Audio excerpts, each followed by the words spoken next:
Oke, bismillahirrahmanirrahim. Assalamualaikum warahmatullahi wabarakatuh.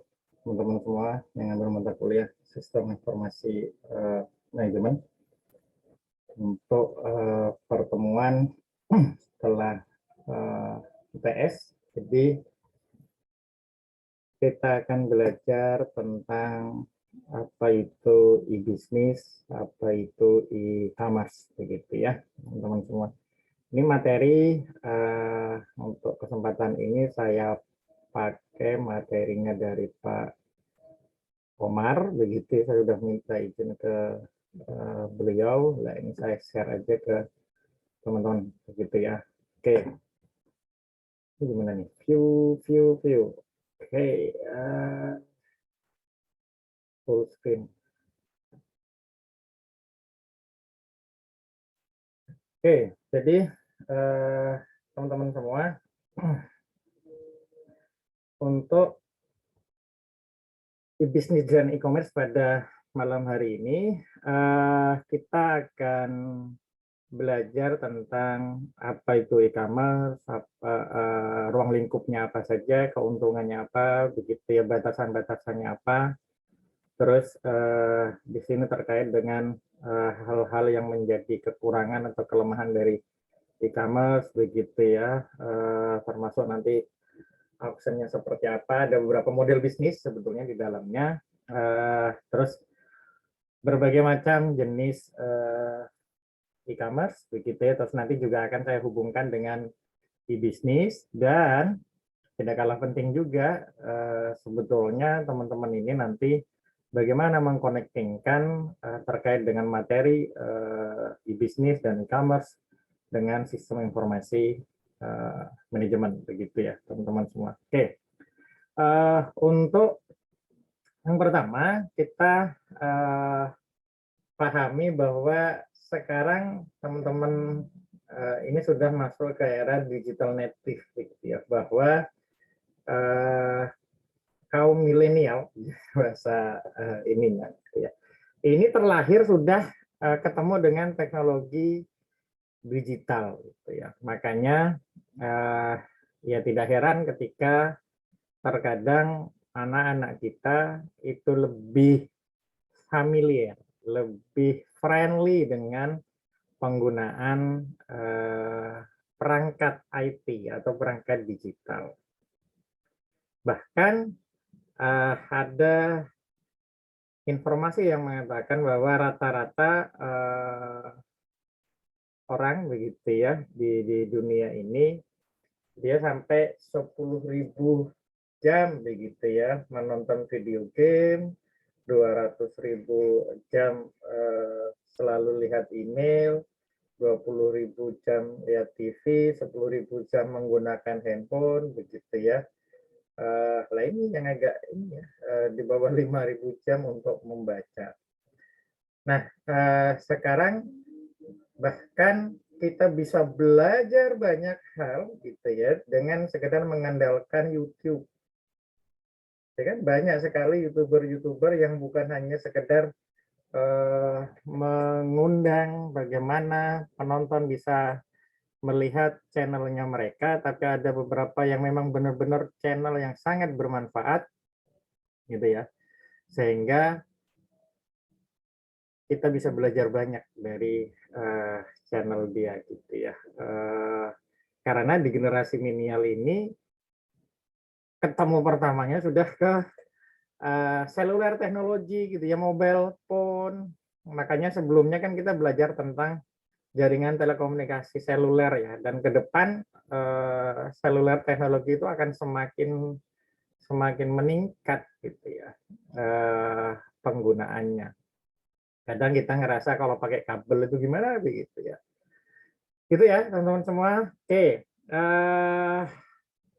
communication revolution mulai dari awal dulu seperti apa, terus apa namanya, kirim telegram, telepon, terus ada TV, sekarang kita sudah TV digital, begitu ya, dulu TV analog, terus muncul sampai ke teknologi internet. Ada yang namanya istilahnya nanti konvergensi digital, gitu ya. Bagaimana mengintegrasikan atau mengkonvergensikan teknologi IT, teknologi telekomunikasi dengan teknologi broadcasting.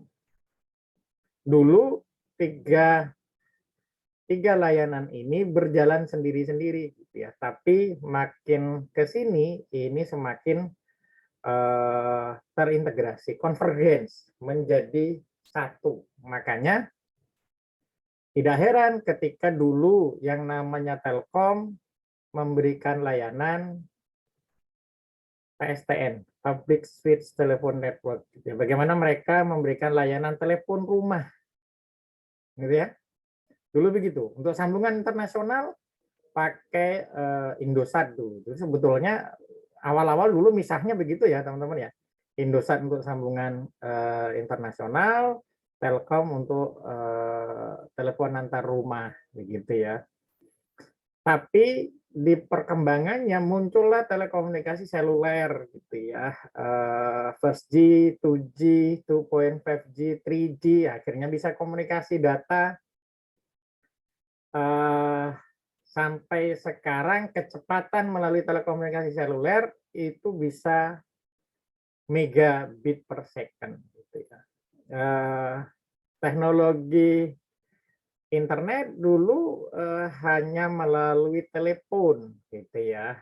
Ketika teknologi internet awal-awal ada, muncullah layanan Voice over Internet Protocol (VoIP). Wah, itu dulu Indosat rugi besar, begitu ya, karena dengan adanya VoIP akhirnya orang tidak perlu pakai SLI, sambungan langsung internasional, karena bisa langsung pakai internet kan, gitu kan. Sempat rame dulu gitu ya, VoIP, Voice over Internet Protocol. Terus berkembang lagi sampai bisa komunikasi data di seluler tadi antara layanan internet sama layanan telekomunikasi menjadi tidak jelas perbedaannya, benar kan? Yang awalnya dulu telekomunikasi seluler baik Indosat, XL, apalagi Telkomsel begitu ya. Itu ya fokus untuk melayani telepon. Akhirnya lama-kelamaan data. SMS dulu gitu ya. SMS ketika bisa pakai gambar dulu, waduh, itu sudah istimewa banget. Gitu ya. Tapi lama-kelamaan sekarang bisa apa namanya dengan dikembangkan dari Voice over Internet Protocol itu bukan hanya voice, tapi bisa image, bahkan bisa video. Gitu ya. Ketika teknologi transmisi gitu ya, itu semakin berkembang. Broadcasting pun juga begitu teman-teman, gitu ya. Kan ini ketika teknologi internet bicara seluler, akhirnya data bisa ditumpangkan di telekomunikasi seluler, broadcasting gimana? Broadcasting juga berkembang menjadi digital broadcasting. Bahkan radio pun juga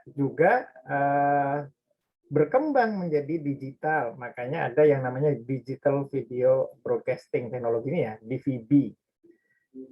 Wah, sekarang sudah mulai mengarah ke mobile semua, handphone sudah bisa, internet bisa, YouTube bisa, macam-macam begitu ya.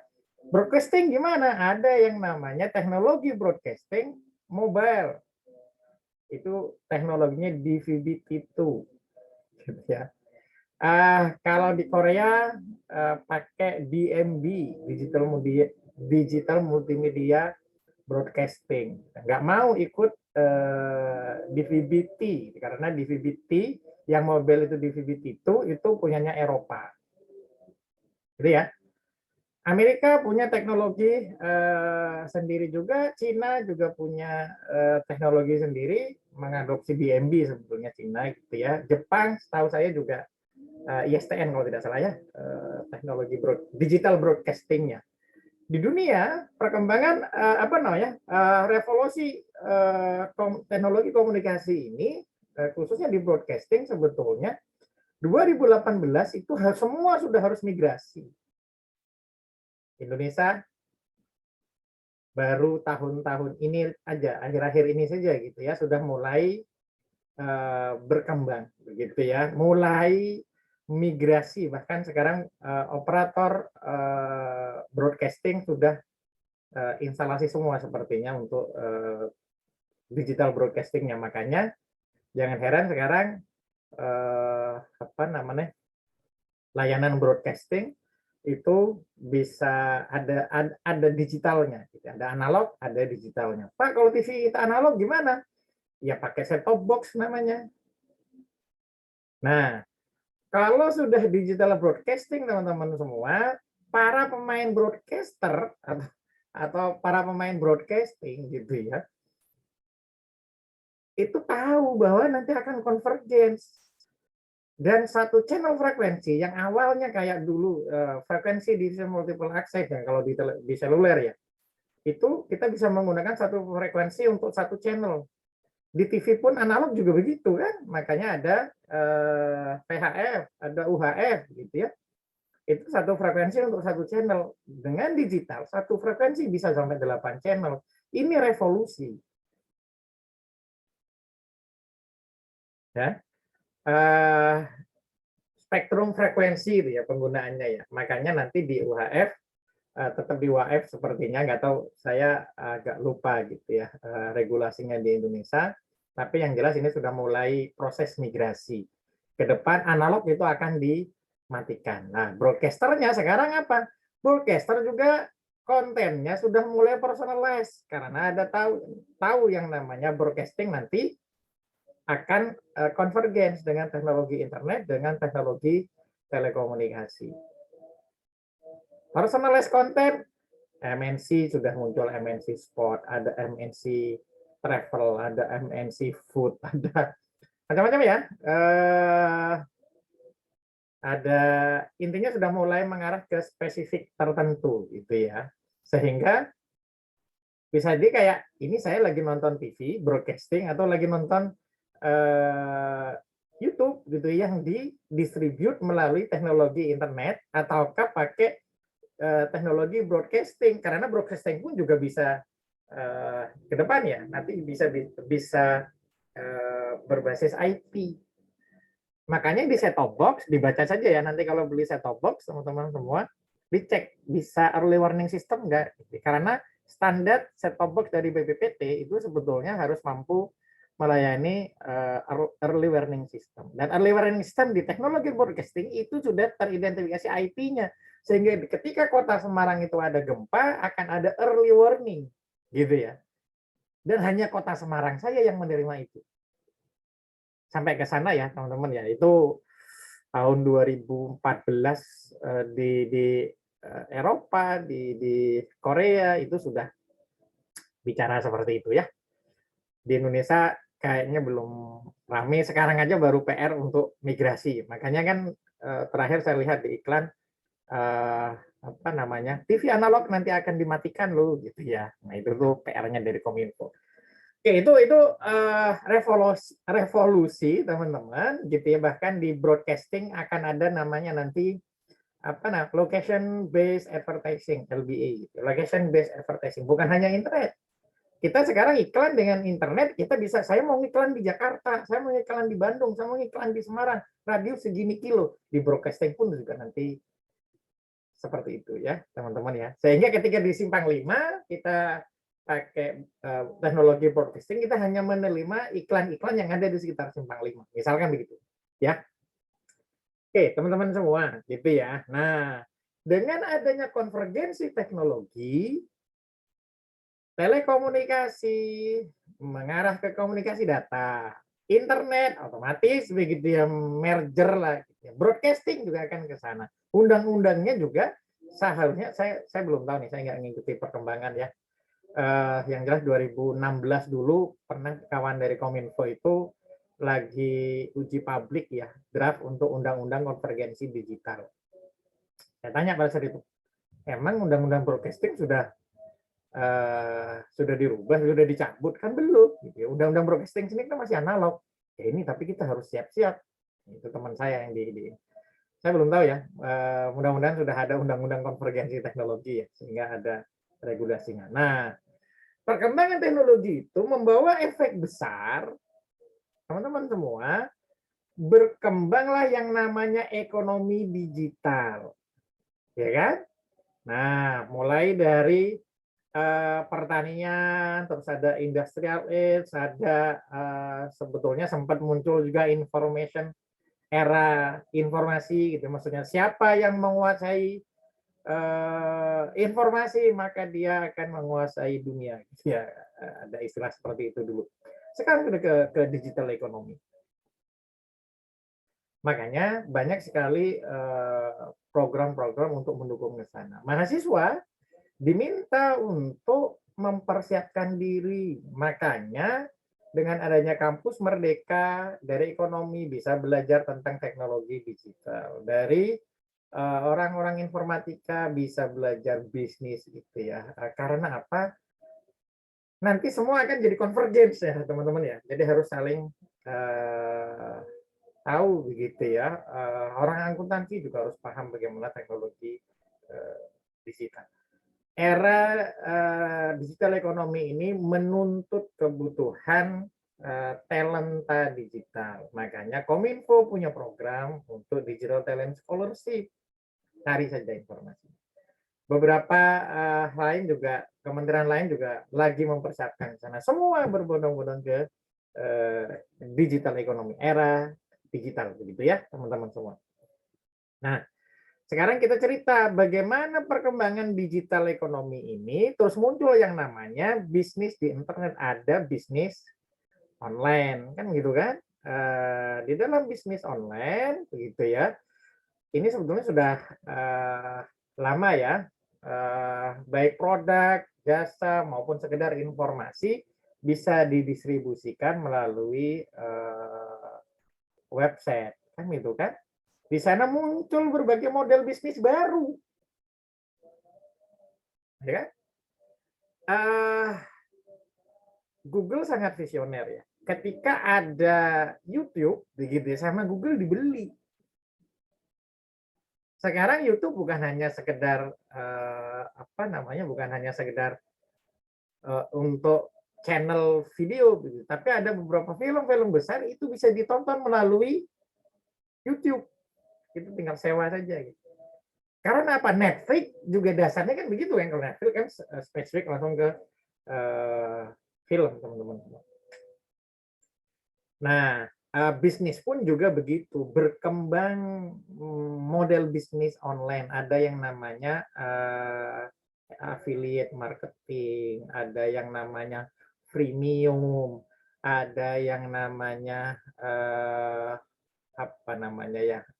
banyaklah berbagai model bisnis digital gitu ya.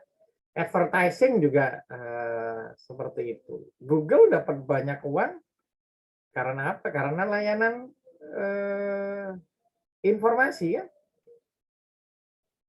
Sehingga orang cari informasi di situ, perusahaan yang punya anggaran untuk saya pengen diiklankan nih di orang-orang yang mencari ini dengan keyword ini gitu ya.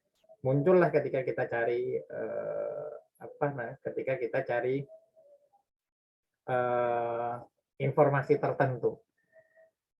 Kasih contoh ya, teman-teman semua, dengan munculnya ini kan Facebook membeli WhatsApp. Dulu kita WhatsApp itu bayar loh gitu ya, setahun 10.000. Sebelum ada WhatsApp, BBM itu bayarnya ada yang 50.000 gitu ya setahun. Awalnya bahkan 100.000. BlackBerry gitu ya handphonenya. Akhirnya BlackBerry bisa jalan di Android juga. Lama kelamaan ada WhatsApp 10.000 setahun. Bayangkan 10.000 setahun. Kalau di Indonesia ada 1 juta pelanggan, berarti 10 miliar dalam 1 tahun. Padahal masyarakat Indonesia berapa? 250 juta. 100 juta karena internet user-nya sekitar itu, begitu sekitar 40-50%, begitu sementara penetrasinya berarti sudah 1 triliun. WhatsApp dibeli oleh Facebook, diapakan? Digratiskan, bayangkan. Ternyata perkembangan terkini, teman-teman coba saja ya, di WhatsApp, di suatu grup tertentu, diskusi saja, misalkan tentang materi apa begitu ya. Nanti ketika buka Facebook akan muncul tuh iklan-iklan tentang yang Anda bicarakan di WhatsApp. Karena apa? Facebook sama WhatsApp kan terintegrasi, termasuk di Instagram. Gitu ya, teman-teman. Semua muncul model bisnis baru, bahkan website ada Google AdSense. Orang-orang yang pengelola website bisa kaya karena kerjasama dengan Google.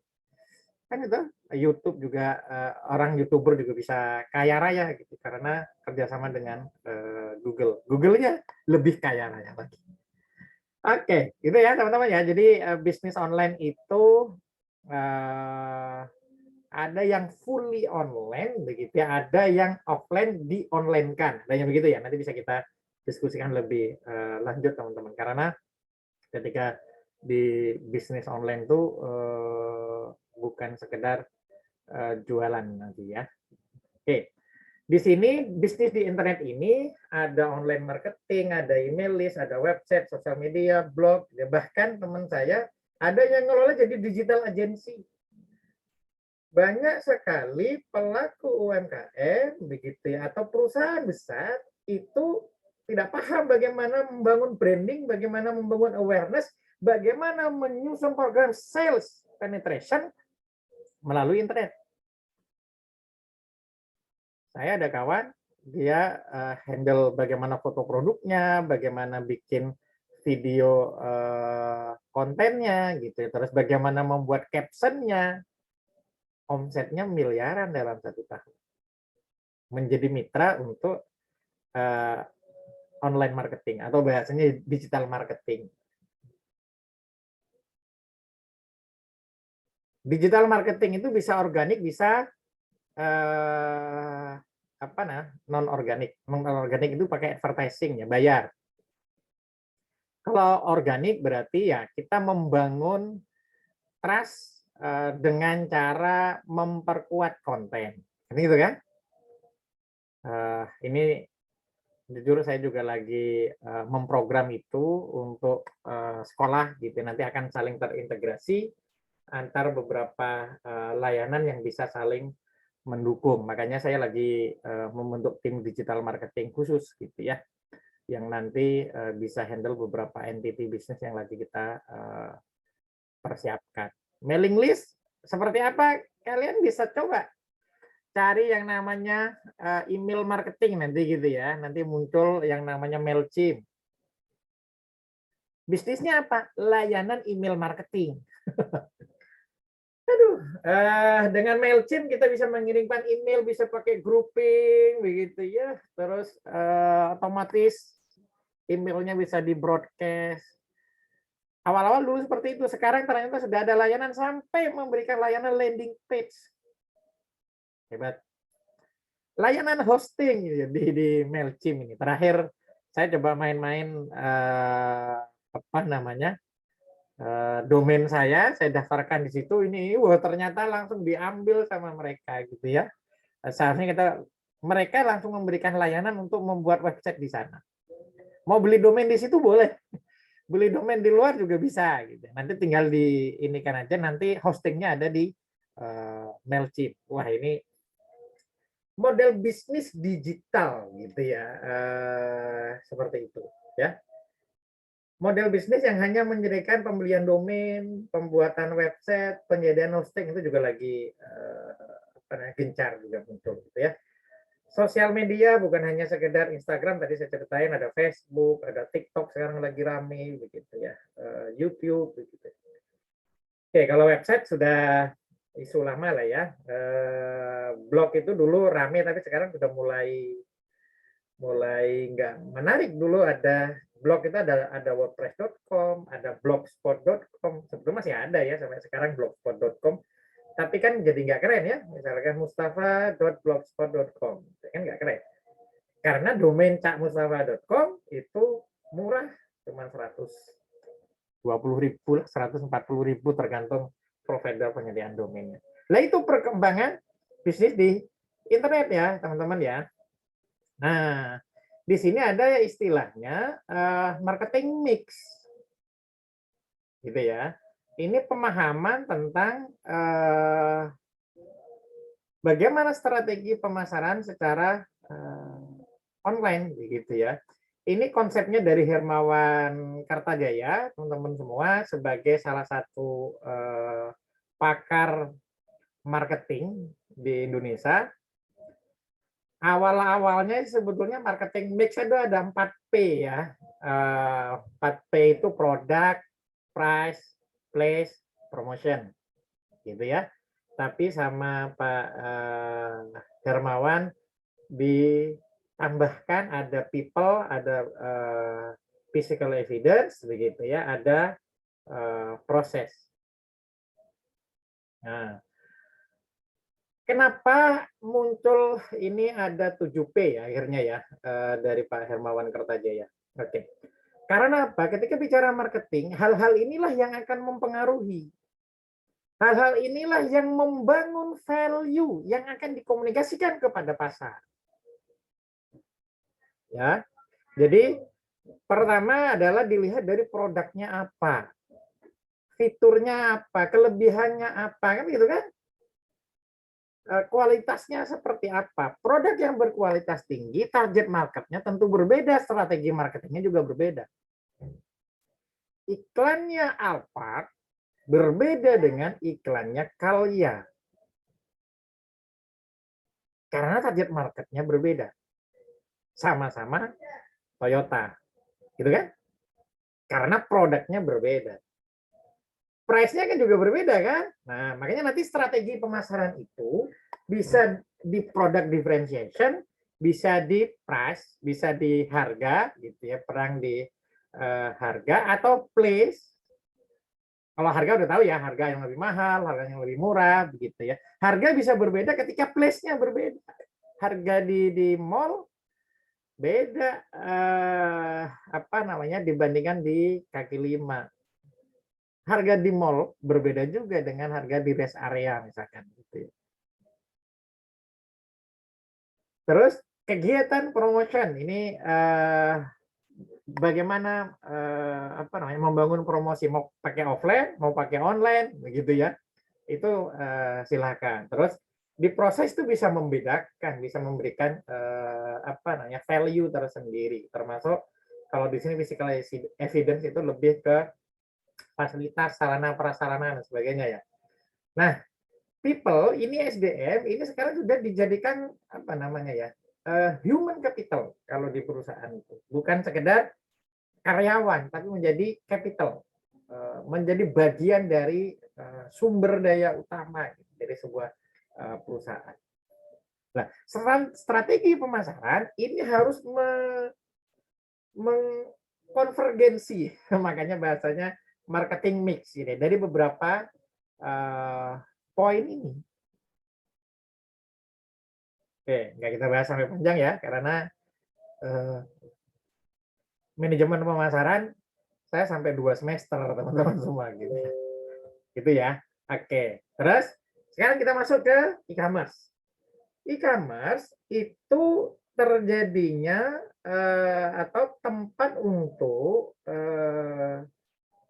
jualan, beli, begitu ya, terus saling tukar menukar produk, layanan melalui internet, melalui komputer network, melalui jaringan komputer, gitu ya.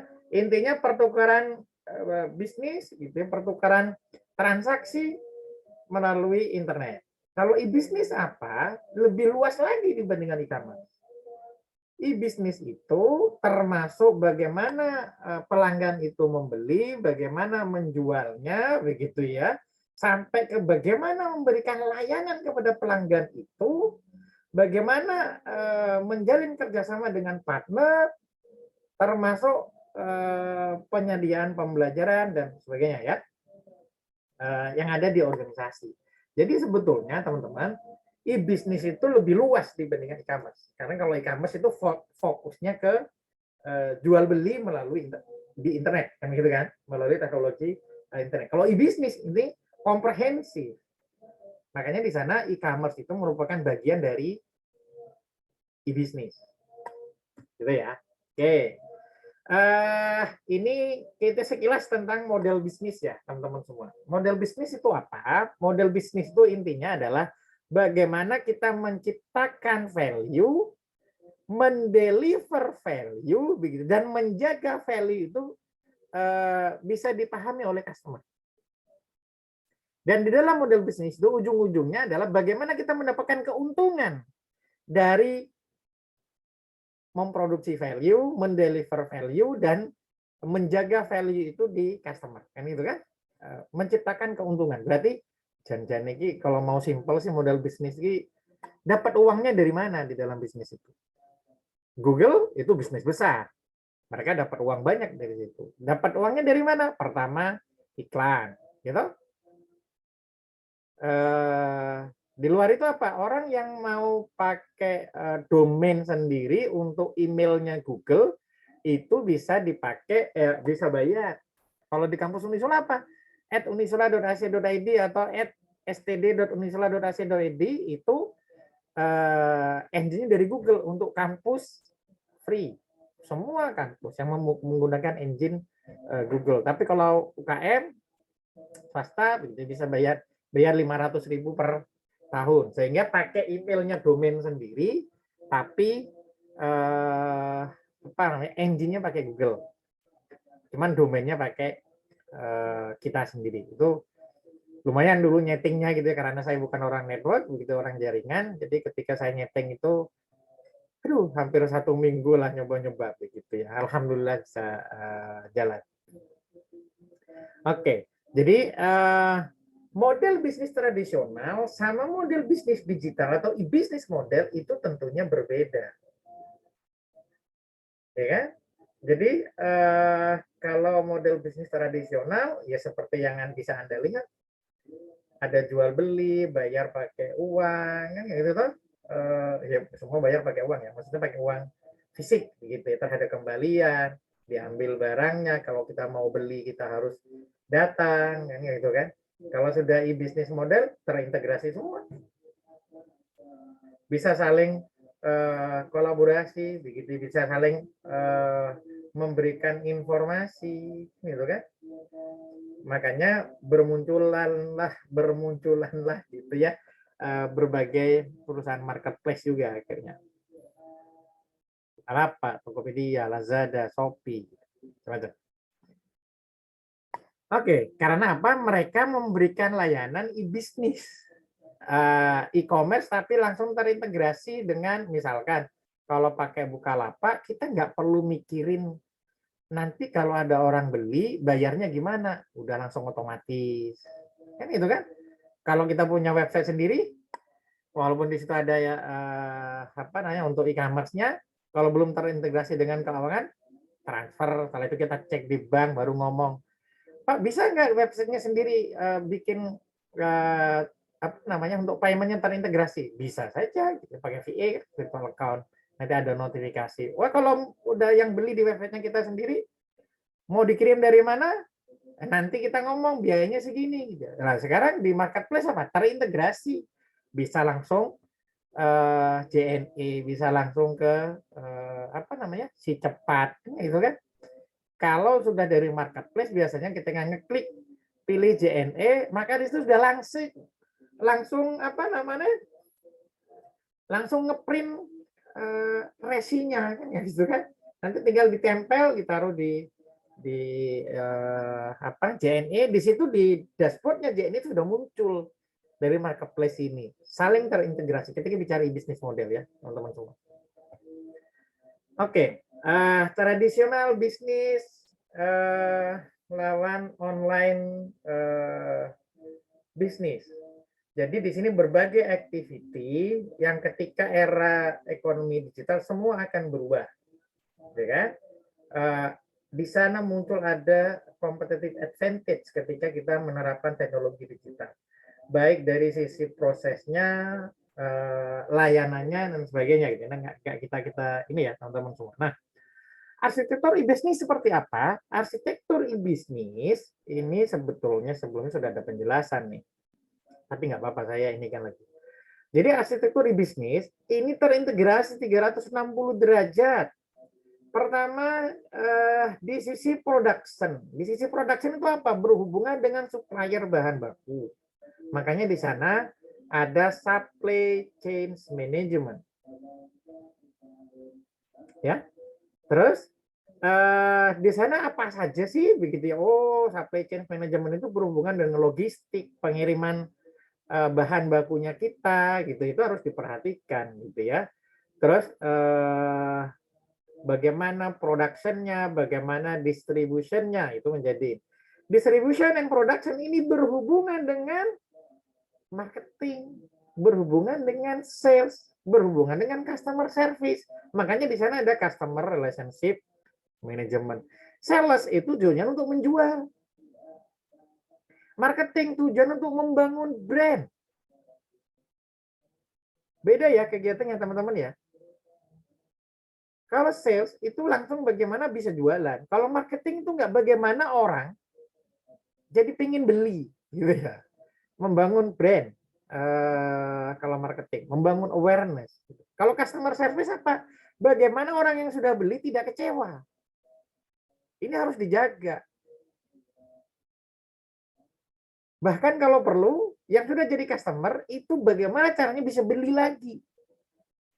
Bukan hanya sekedar beli lagi, yang lebih tinggi lagi, merekomendasikan kepada orang lain untuk menggunakan produknya kita. Wow, itu strategi marketing paling tinggi yang berhasil dibangun. Maksudnya gimana ya?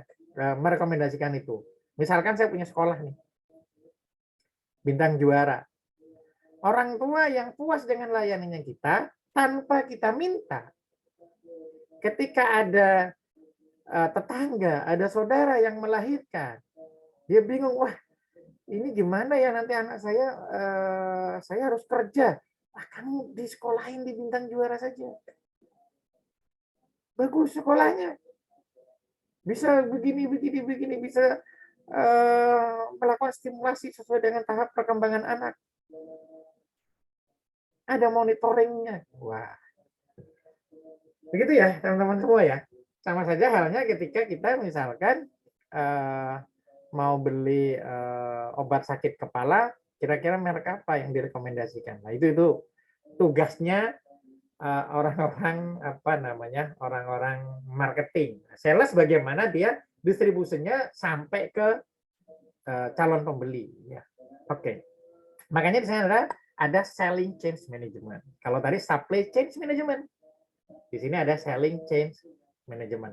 Kadang ada cuman berhubungan dengan reseller, ada hubungannya dengan customer, makanya nanti ada B2B, ada B2C gitu. Kayak Toyota itu tidak akan pernah pabriknya Toyota itu jualan langsung ke end user. Kalau di Jawa Tengah kalian pasti akan dipertemukan dengan Toyota. Atau ada distributor lain ya di sini nih, saya lupa namanya gitu ya. Kalau di Jawa Timur apa? Auto 2000. Kok apa namanya? Jawa Tengah kok Toyota sih? Nasmoko. Lihat teman-teman semua ya. Sudah dibagi-bagi. Oke, teman-teman. Terus kalau di internal ada apa lagi ya untuk sistem bisnisnya?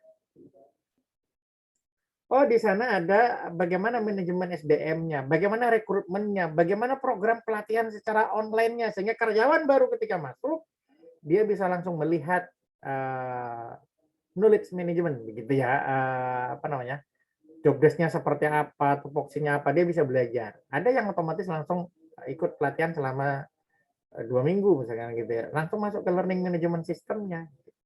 Bagaimana ketika untuk sistem rekrutmennya, ngisi profil sehingga nanti bisa langsung ketahuan. Kalau di talent management itu bahkan dia bisa sistem itu bisa melihat orang ini potensial apa tidak untuk ke manajerial. Yang potensial ke manajerial itu di training, dipersiapkan sehingga ketika manajerialnya ada yang keluar, ada yang meninggal misalkan gitu. Ini sudah langsung di-prepare. Tidak kaget lagi karena manajemen talentanya sudah bagus. Termasuk di sana misalkan kalau di HRD ya, sistem presensi, sistem penggajian itu ada semua di situ. Career development gitu ya. key performance indicator. Ini saya lagi bikin sistem key performance indicator nih, gitu ya, di salah satu organisasi lah, gitu ya. Nanti kalau selama perkuliahan ini masih sudah jadi, gitu ya, nanti saya share ya, mudah-mudahan. Sistem KPI-nya itu seperti apa. KPI itu loh, teman-teman. Tidak sampai ke penggajian, tidak sampai ke presensi, tidak sampai ke mana-mana. Itu sudah ada sistem tersendiri. Sistem KPI namanya, Key Performance Indicator. Oke, terus kaitannya dengan keuangan gimana? Keuangan itu kadang dibagi 3 loh. Divisinya itu ada kasir, ada accounting, ada tax, gitu ya, ada pajak di sana. Tujuannya apa? Berhubungan dengan stakeholder, berhubungan dengan owner begitu ya, sehingga bisa memberikan informasi yang up to date, memberikan informasi yang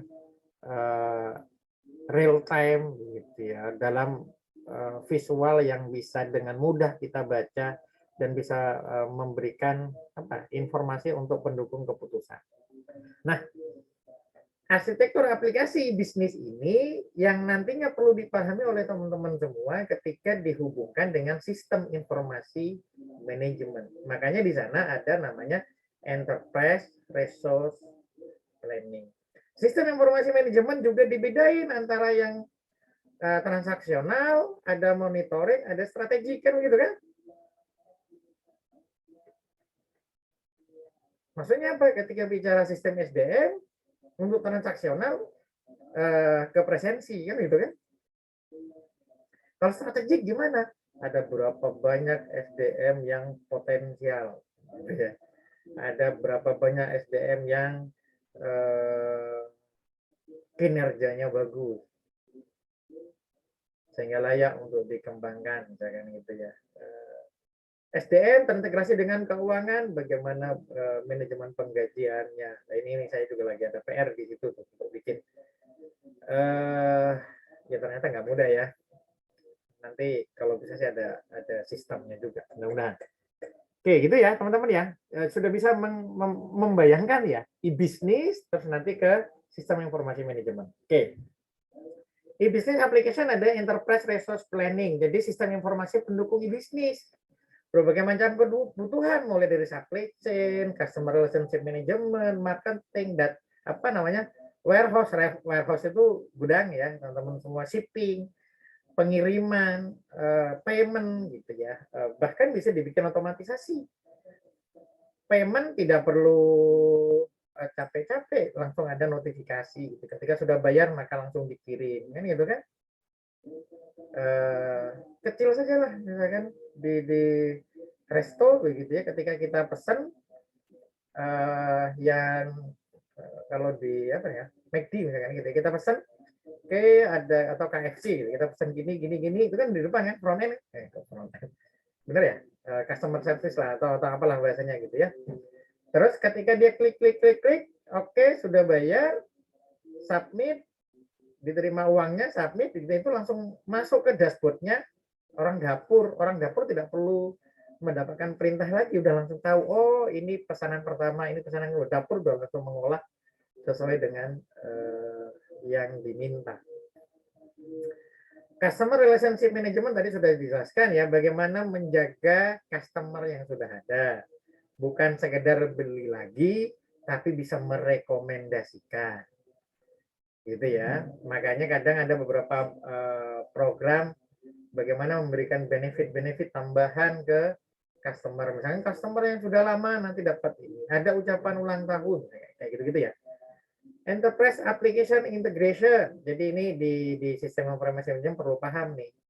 Di beberapa kalau konsep e-bisnis ada beberapa yang harus saling terintegrasi antar aplikasi.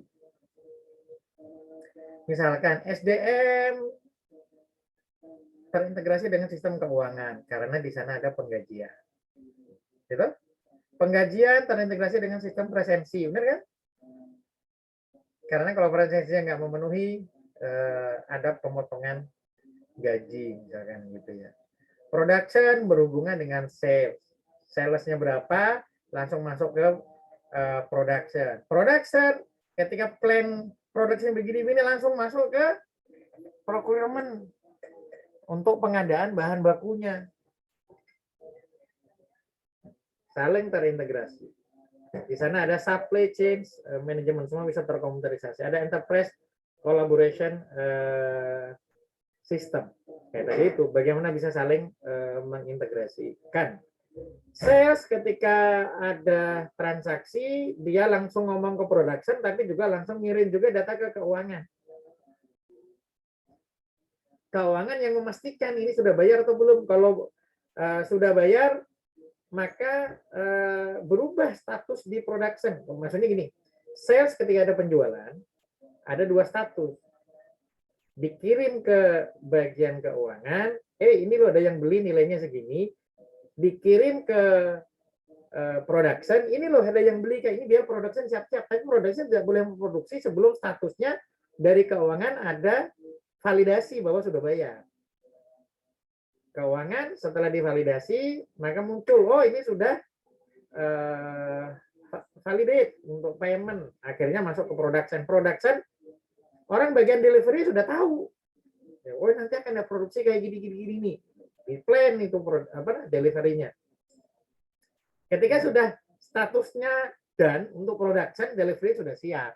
Jadi tidak serial ya teman-teman ya, tidak fully serial ya, tapi sudah ada informasi dulu kayak tadi misalkan, oh paymentnya belum masuk, tapi produksinya udah tahu, udah lihat, berarti dia udah, oh besok minggu depan harus produksi ini karena ordernya banyak nih, itu saling terintegrasi semua kan.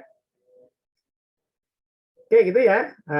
Ini sales order, begitu mulai dari customer, ada customer management, ada quotation, ada penawaran, begitu ya.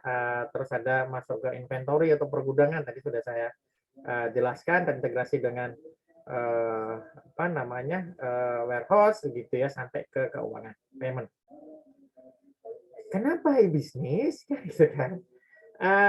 Jadi tidak bisa tidak teman-teman semua, ini sudah mengarah ke digital ekonomi, mengarah ke e-bisnis, semua perlu berproses ke sana, karena kalau tidak kita akan ketinggalan. Transformasi digital itu bukan sekedar tuntutan, transformasi digital itu menjadi kebutuhan kita. Ya. Karena apa? Kompetitor melakukan itu. Kalau kita nggak melakukan itu, kita akan tenggelam. Sama halnya dengan ketika dulu, siapa yang tidak tahu Nokia? Nokia masih kekeh dengan menggunakan Symbian. Setelah itu pindah ke Microsoft, nggak mau pakai Android. Akhirnya apa? Yang awalnya menguasai sampai 60% kalau tidak salah ya, pasar dunia loh. Kolaps. Karena tidak mau berubah dengan perkembangan teknologi. Google pinter bikin operating system Android, dibebaskan ke semua handphone yang mau pakai. Saya nggak tahu ya, apakah di dalamnya itu ada perjanjian, gitu ya, kayak sekarang misalkan kita beli laptop sudah ada Windows, sudah ada Office, gitu ya. Dulu kan pakai Windows saja, sekarang sudah pakai Office. Kalau beli sendiri, Office-nya itu 1,5 juta loh. Kalau ini sudah terintegrasi, belinya mungkin cuman 100.000 nilainya ke Microsoft, tapi kali berapa banyak laptop yang beredar di Indonesia, bayangkan. Itu model bisnis. Menarik ya, teman-teman semua ya. Jadi karena dengan e-bisnis kita akan bisa menambah model bisnis baru. Dengan e-bisnis kita bisa memberikan efisiensi di dalam pengelolaan organisasi, bisa memberikan keunggulan bersaing dibandingkan kompetitor dan macam-macam. Gitu ya teman-teman. Positif dan negatifnya untuk e-bisnis pastinya mengurangi biaya operasional, begitu ya. Ada efisiensi, jangkauan pemasaran bisa lebih targeted, gitu ya. Jadi kita sekarang iklannya pun juga bukan kayak di jalan raya Semua bisa lihat padahal nggak sesuai dengan target pasarnya kita. Ngapain orang baca tentang ini gitu ya. Sudah bisa personalize gitu ya. Oke, positifnya bisa merubah bisnis proses dengan alur yang baru gitu ya, lebih efektif, lebih efisien gitu ya. Pangsa pasar bisa lebih lebar, lebih luas. Yang awalnya jualan rendang cuman di Kota Palembang akhirnya bisa seluruh Indonesia ketika produknya juga berubah, packagingnya juga berubah. Maksudnya gitu ya. Pemasarannya bisa luas seluruh Indonesia, tapi kalau produknya nggak bisa tahan lama juga nggak bisa jualan. Makanya tadi marketing mix kan, produk, price, place, promotion. Ditambah lagi, karena itu ilmunya Hermawan Kertajaya, ada physical evidence, ada proses, ada apa lagi tadi satu ya, lupa saya. Oke, meningkatkan customer loyalty karena saya mau komplain atau mau tanya-tanya tidak perlu lagi datang ke kantor, tinggal chatting saja. Customer lebih loyal gitu ya. Mbak, yang produk ini masih ada nggak? Oh, ada, mau beli. Langsung kita kirimkan ya. Bayar dulu, jadi nggak usah kemana-mana. Meningkatkan value chain, layanan bisa 24 jam kan 7 hari. Kalau kita sudah punya website, kita punya marketplace. Orang yang mau cari informasi tinggal bisa lihat di saling terintegrasi semua. Ya, meningkatkan pelayanan pelanggan dan dukungan purna jual, gitu ya, customer relationship-nya, meningkatkan efisiensi efektivitas SDM. Kayak jalan tol misalkan sekarang ya, jalan tol yang jaga dari 10 gerbang tol paling yang jaga 3 atau 2 orang kan gitu. Kalau dulu tiap gerbang dijagain 1 orang. Oke, tapi dengan teknologi sudah gitu ya. Negatifnya apa? Keamanan informasi itu menjadi isu. Ya, kita tergantung ke power, tergantung ke jaringan internet. Makanya teman-teman semua ada beberapa lembaga yang kita bikin server sendiri gitu. Ternyata nggak siap bahwa server itu akan mati kalau listriknya mati. Kalau bikin sendiri, berarti terus apa? Harus beli genset, harus beli baterai, gitu kan? Sekarang apa? Muncul layanan cloud technology. Ada Amazon, ada Microsoft, Google Cloud Technology, sehingga bisa hosting di situ. Atau colocation, kita punya server, kita taruh di apa namanya colocation di server manajemen begitu ya, tempat yang nyediain rak untuk nyimpan servernya kita. Kalau kita nggak mau capek-capek, itu sudah saya hosting saja. Hostingnya kalau share kecepatannya bisa saya dengan yang lain. Saya pengen private, ada yang namanya virtual private server, gitu ya. Dengan VPS kita bisa beli sesuai dengan kita core-nya mau berapa nih, gitu ya. RAM-nya mau berapa nih. Waduh, saya bisa sampai ke sana ya. Oh ya, ini kurang ya kemarin pada saat kita bahas teknologi infrastruktur ya, kita lebih ke telekomunikasi seluler. Cloud teknologi seharusnya untuk tambahan pengetahuan ke teman-teman ya. Oke. Ketika listrik mati, server mati, ya sudah, blank. Itu risikonya ya. Dan ketika teknologi digital, sekali kita membuat kesalahan ke internet, sekali kita memberikan kesalahan ke customer dan kita tidak menjaganya, tidak konfirmasi, itu bisa habis bisnis kita. Tinggal foto ini nggak sesuai dengan ini nih, udah langsung viral deh, ya. Bisa merusak reputasi. Makanya semua pada berbondong-bondong, gitu ya. Untuk beralih ke digital, termasuk di marketingnya, membangun branding itu pakai digital. Jadi digital agency yang tadi saya ceritakan. Di perusahaan saya juga ada yang mengelola beberapa perusahaan sebagai digital agensinya.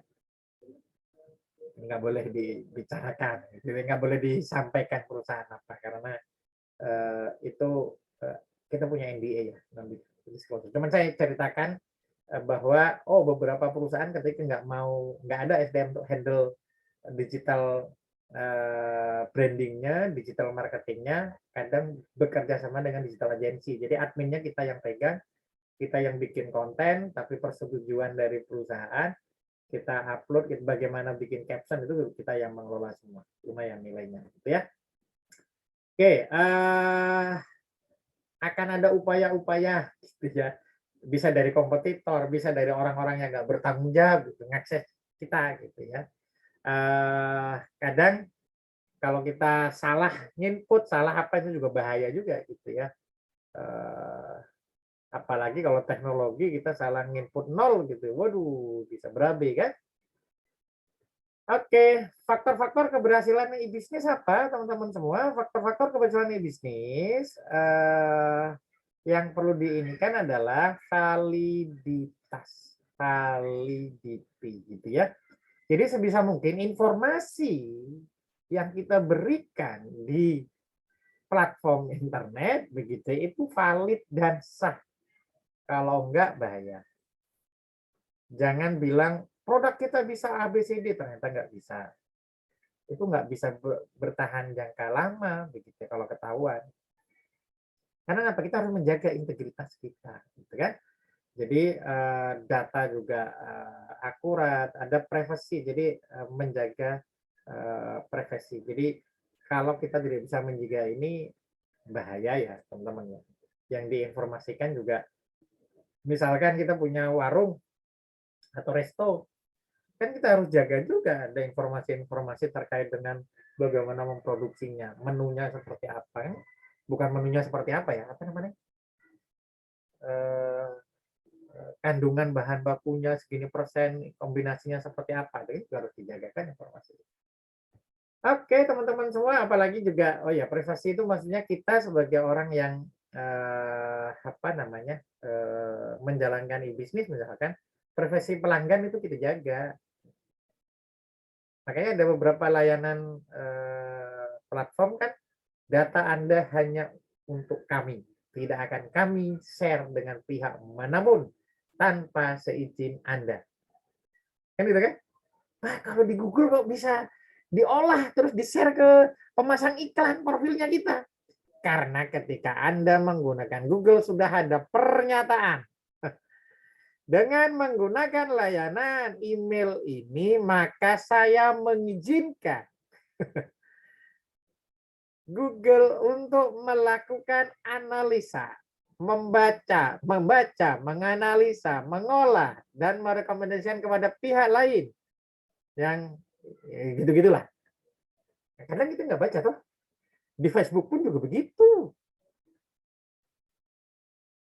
Dulu tanggal lahir bisa dibuat macam ya, cuma lama kelamaan pintar juga gitu ya, diintegrasikan dengan handphone lah, dengan inilah. Gitu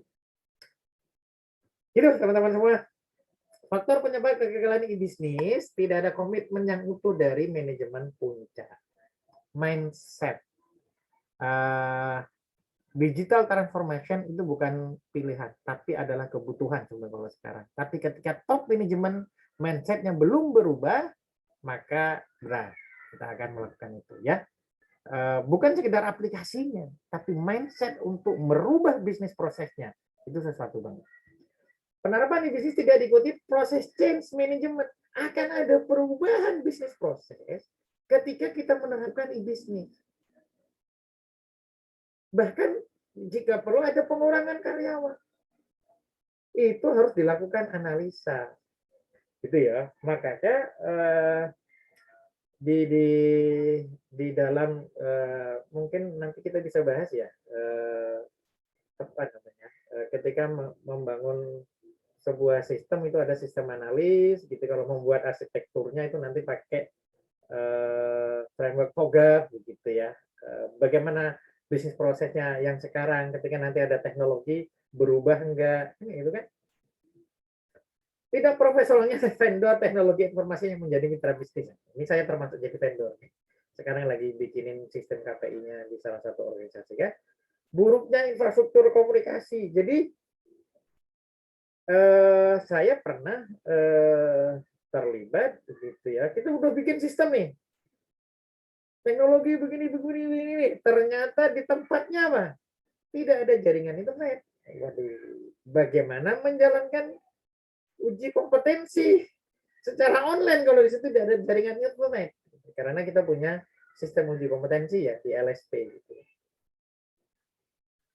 Ya tidak bisa tidak ya, akhirnya semi online. Kemendikbud makanya punya solusi. Di Dapodik itu ada yang aplikasi di-download, terus nanti dikerjain secara offline, tidak bisa dirubah, nanti ketika koneksi internet data bisa di-submit. Kantor pajak juga begitu, hebat. Tidak selarasnya strategi TI dengan strategi perusahaan. Harus convergence, harus terinternalisasi ke strategi perusahaan. Gitu ya. Bahkan beberapa ada yang perlu dipaksa gitu ya, karena ini merubah budaya loh teman-teman semua ya. Ketika kita akan menerapkan e-bisnis, adanya masalah keamanan dalam transaksi jadi isu ya tadi ya. Terus kurangnya dukungan finansial, teknologi juga sebetulnya begini, bisa lebih efisien ya, tapi di tahap awal butuh investasi yang lumayan kalau mau menerapkan e-bisnis. Kadang kok ngapain kayak gini gitu ya. Saya kasih contoh aja ya, cerita ya. Misalkan Unisula punya server di apa namanya di dalam begitu ya, punya server sendiri gitu ya. Dulu kita sudah punya planning, ini harus ada server backup. Ditaruh di mana? Ditaruh di Jakarta, jangan di Semarang, jangan di kampus juga. Kalau manajemen nggak paham itu, bisa jadi langsung ditolak mentah-mentah. Ngapain kita nyewa di tempat lain? Kita punya tempat sendiri. Oke, gitu ya. Kalau dilarang, terjadi kebakaran misalkan gitu ya. Kalau datanya ditaruh di situ semua, blank kan?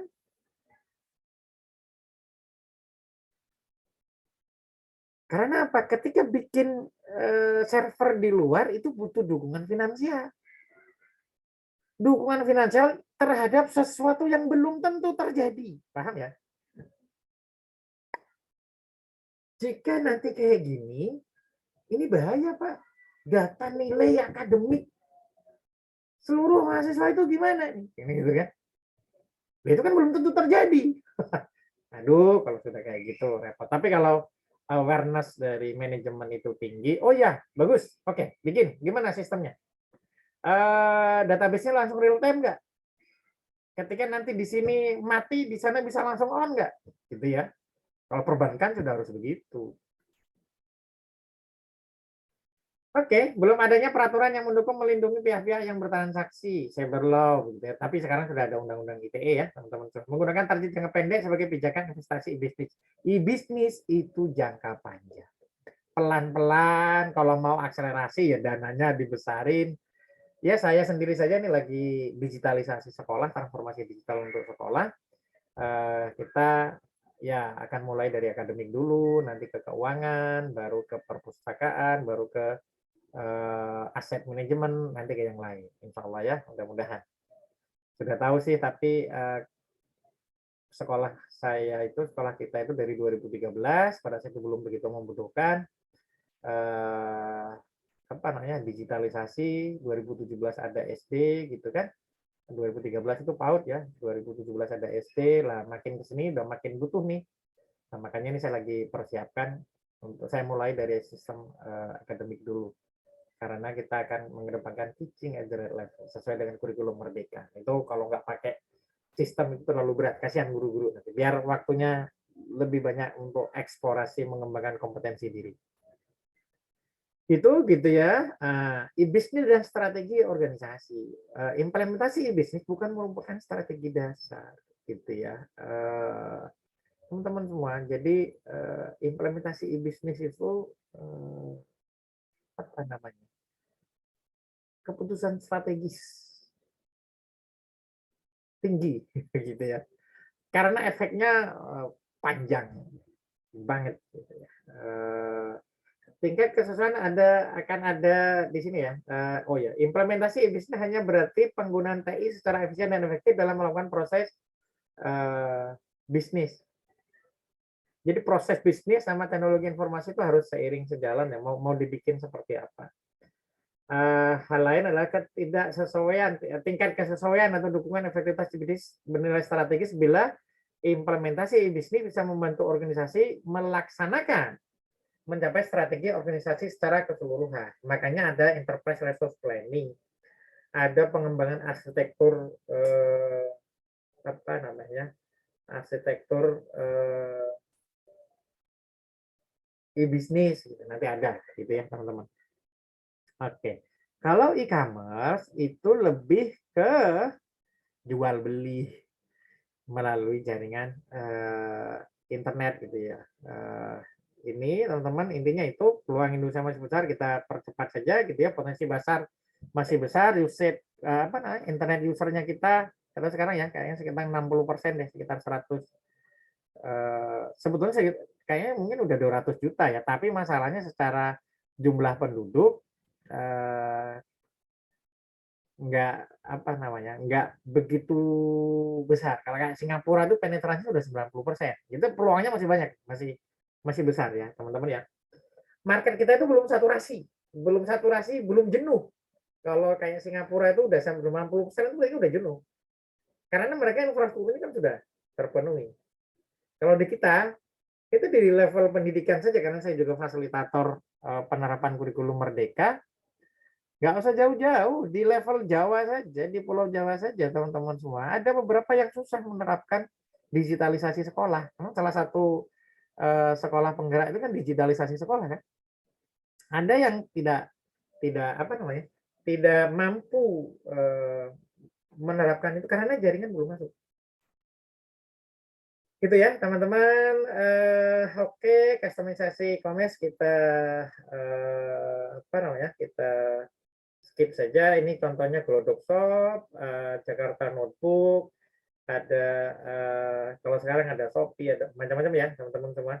Oke, Bukalapak, Lazada, Tokopedia, apalagi ya, banyak sekali. Oke. Tantangan e-commerce apa begitu ya? Pertama ya kaitannya dengan yang paling ini ya, banyaknya model bisnis yang belum terbukti. Nanti model bisnis kayaknya saya bahas lebih detail deh, nggak apa-apa. Pengalaman buruk ketika orang berbelanja nggak sesuai dengan foto, misalnya gitu ya, nggak sesuai dengan fotonya. Kadang yang diterima rusak, itu jadi tantangan bagi teman-teman pelaku e-commerce gitu ya. Infrastruktur terbatas dan mahal di beberapa titik tertentu. Kalau di Semarang sih murah lah menurutku, apalagi untuk mahasiswa kan, tinggal datang ke kampus saja bisa internetan sepuasnya. Oke, ada delivery channel sekarang sudah muncul ya.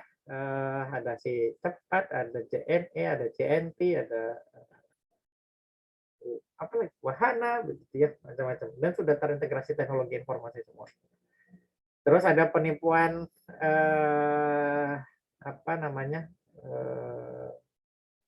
pembayaran, misalkan begitu ya. Kita di WA, kita di telepon karena nomor handphone kita ada di platform, kan gitu kan. Terus salah bayar, ini nolnya lebih dari 1, ternyata dia sebetulnya nggak bayar. Gitu. Di sekolah kita pernah ada yang menghubungi kayak gitu ya, nomor admin di WA, ini salah bayar, ini, nolnya lebih dari 1, seharusnya 250.000, kebayar 2.500.000, yang 2.250.000 minta ditransfer ulang. Ya sudah, besok aja kita cek dulu, malam ini Pak, ini butuh untuk anak. Kayak gitulah. Legalitas dan sebagainya, tantangan yang lain, trust gitu ya, orang Indonesia itu masih kalau nggak pegang itu nggak nyaman. Bagaimana solusinya? Makanya ada layanan digital agency itu pasti sampai memberikan foto produk. Bagaimana bisa memberikan informasi sedetail-detailnya dengan melihat foto produk, dengan melihat video. Sekarang di marketplace itu kalau nggak ada video, status uploadnya itu 80% loh. Tidak lengkap. Jadi harus ada video. Videonya boleh ditaruh di YouTube terus nanti di embedded gitu ya, sehingga nanti bisa lihat. Lah, Pak, biar ukurannya jelas gimana? Kadang di foto itu ditaruh penggaris. Kan gitu kan? Sehingga kita, oh panjangnya 8 cm ya, gitu, panjangnya 20 cm ya, gitu. Bisa ukurannya juga jelas gitu ya. Jadi kadang kita moto gitu ya, kalau nggak sesuai dengan ukuran nanti kan bisa mengecewakan pelanggan. Gitu ya. Itu teman-teman semua, keamanan tadi sudah ini kan, ketidakjelasan hukum sudah, tipe-tipe e-commerce ada B2C, bagaimana penjual langsung berhubungan dengan pembeli, B2B bagaimana penjual berhubungan dengan bisnis. B2B itu misalnya gini, contohnya itu misalkan berhubungan dengan reseller gitu ya, itu kan supplier sama, bukan supplier bahan baku ya, supplier produk sama reseller itu kan B2B sebetulnya, karena reseller itu kan dijual lagi gitu. Itu ada yang menjalankan seperti itu. Customer to customer, pihak perorangan menjual produk ataupun jasa ke orang lain, jadi bukan entity bisnis tapi personal, kan bisa begitu.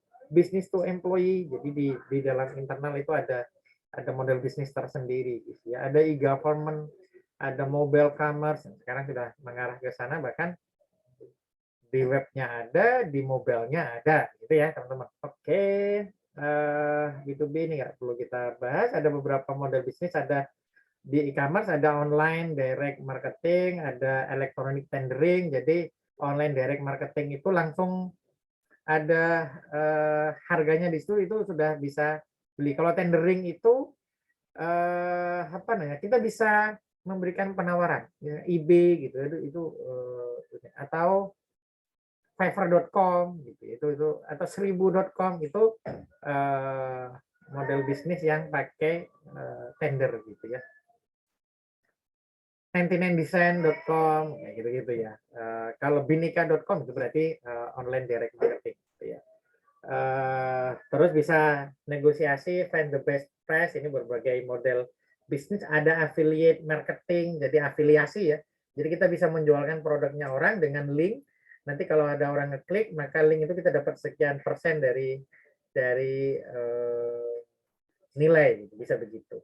Ada viral marketing, group purchasing, online auction, eBay ya, online auction, product customization, jadi sesuai dengan permintaan.